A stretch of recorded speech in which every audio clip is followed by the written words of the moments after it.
سوال از مبحث احتمال پایه 12. اومده گفته 7 تا دانش آموز دهم داریم، 6 تا هم 11ام، 5 تا هم 12ام. گفته یک گروه سرود 4 نفره میخوایم تشکیل بدیم، چقدر احتمال داره 2 نفر 12ام، 1 نفر 10ام و 1 نفر هم 11ام باشه. اینجا ما ابتدا میریم فضای نمونه، بعدم تعداد پیش آمده میریم به دست میاریم، آخرم با فرمول احتمال میریم جوابشو به دست میاریم. برای تعداد فضای نمونه ما باید بریم 4 نفر رو از تعداد کل اون دانش آموزا انتخاب کنیم. پس میشه انتخاب 4 از اون 7 و 6 و 5 هم میشه 18، میشه انتخاب 4 از 18. انتخاب 4 از 18 هم میشه 18 فاکتوریل به روی 4 فاکتوریل ضرب در 14 فاکتوریل، که ما 18 فاکتوریل رو میام مینویسیم 18 ضرب در 17 ضرب در 16 ضرب در 15 ضرب در 14 فاکتوریل.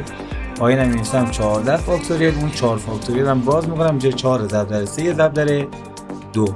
14 فاکتوریل ها با هم ساده میشن، بعد 4 رو با 16 ساده میکنم میشه 4، 3 رو با 15 ساده میکنم میشه 5، 2 رو هم باز دوباره با 4 ساده میکنم برابر میشه با 2. بالا میشه 18 ضرب در 17 ضرب در 2، 5 تا هم 10.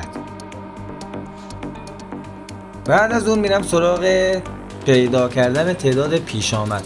خب اون 4 تا اومده گفته 2 نفرشون پایه 12ام باشه، یعنی من باید برم 2 نفر رو از توی 5 نفر انتخاب کنم، میشه انتخاب 2 از 5 ضرب در اون 1 نفر گفته از پایه 10ام باشه، 1 نفر از پایه 11ام که میشه 1 از 6 و 1 از 7 که باید بین اینا هم اصل ضرب باشه، یعنی بین اینا باید ضرب باشه. انتخاب 2 از 5 گفتیم انتخاب 2 از هر عدد میشه اون عدد ضرب در یکی کمترش تقسیم بر 2، میشه 5 ضرب در 4 تقسیم بر 2 که برابر میشه با 10.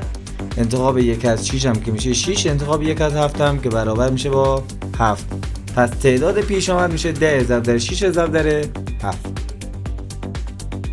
و مرحله آخر پیدا کردن جواب احتمال. احتمال آ میشه تعداد آ به تعداد فضای نمونه. تعداد آ برابر میشه با 10 ضرب در 6 ضرب در 7 و تعداد فضای نمونه میشه 18 ضرب در 17 ضرب در 10 که 2 تا 10 ها با هم ساده میشن، 6 هم با 18 ساده میشه و آخر بالا فقط 7 میمونه، پایین هم میشه 3 تا 17 تا 51. احتمال برابر میشه با 7 51.